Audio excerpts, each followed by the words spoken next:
Pain is what we call an unconscious decision from your body, which means your brain, not you consciously, like not the you that thinks and decides things, but the autonomic nervous system has to make a decision when it gets information from your body, your environment, all of that, about whether or not it's going to give you the sensation of pain. Why is this important? Well, making decisions uses up a whole lot of energy. And when your brain wants to save energy, traditionally it prefers to conserve energy anywhere it can to maximize chances of survival. Then what your brain's going to do is it's going to start making habits. So if you've got tissue damage in your shoulder, so you've torn something, ripped something, something even very mild has happened in your shoulder, and you try to lift your shoulder up overhead, that causes the threat receptors to send up their information, and the brain says, hey, I want to allow this some time to recover. Let's send a pain response down so you don't move your shoulder so much. Well, you'll probably find that you're not going to completely stop moving your shoulder. So maybe good 100 to maybe 1,000 times a day, you're going to reach your arm up over your head, and then you go, "Ow! Oh yeah, that's sore." Well, your brain's taking note of that as well, and your brain's going to start thinking, "Okay, every time we go to move the arm, we end up having that threat response come up to the brain, and then we end up deciding to send pain back down.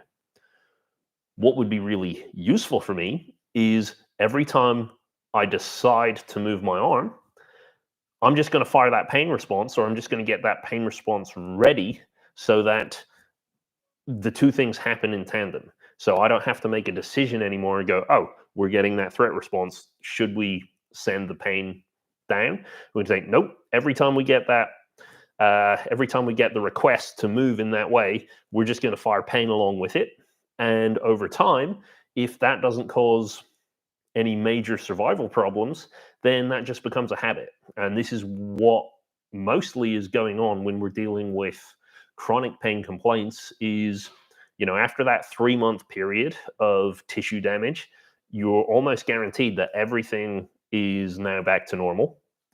But your brain has now learned to behave differently. So it's learned to fire pain responses all the time for certain things. It's also learned to move differently. So you might actually still be getting more threat responses from the fact that you've changed your posture, you've changed the way that you physically move. And that's just the brain's way of saving energy. So it's saying, you know what, unless you're going to do anything big about this, I'm just going to keep you moving this way. And your brain can keep you in pain because pain uses up energy. It is a conscious decision the brain has to make. And because of that, you might find that you end up getting stuck. That's sort of the fourth principle. The other interesting thing about pain being a decision, some people say, that doesn't sound quite right. Surely every time something hurts, it should hurt, right? Not necessarily. So one of the things in the military people get taught nowadays to do is, once you get to cover, if you're being fired on, check your body, try and see if you're bleeding. Because the adrenaline that you're experiencing, the brain says, you know what, if you receive any injuries, that's not as important as getting to safety. So I'm just going to ignore any threat response, any danger response. Many of you will have the experience of, you bang your elbow off something, you don't even notice, and 3 days later, you notice you got a big bruise there.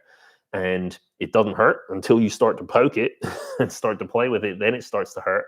But before that, you were actually quite content and you didn't actually notice that anything was going on. So that's kind of an example of how your brain can decide not to give you pain. And it's important for it to be able to do that, because if you felt extreme pain in a survival example, or when it's mild pain and it's just not that important, then that could potentially have more drastic implications for you further on down the line.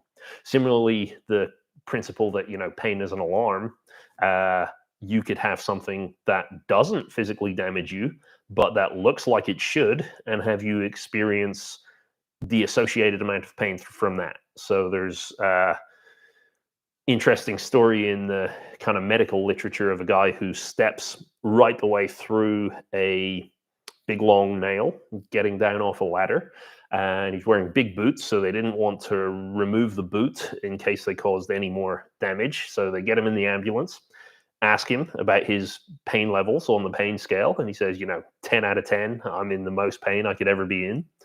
When they get there and they x-ray him, turns out the nail didn't even go through his foot at all. It missed between the toes, but his brain, on seeing this is what's going on, it then checks in with the foot and says, are you experiencing any tissue damage? And the foot says no.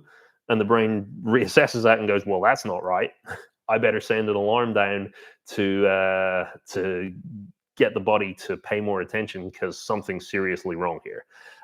So this is one of the reasons why, understanding about pain can be so helpful, because it's a lot more complex than just feeling pain means something very definable is wrong with your body.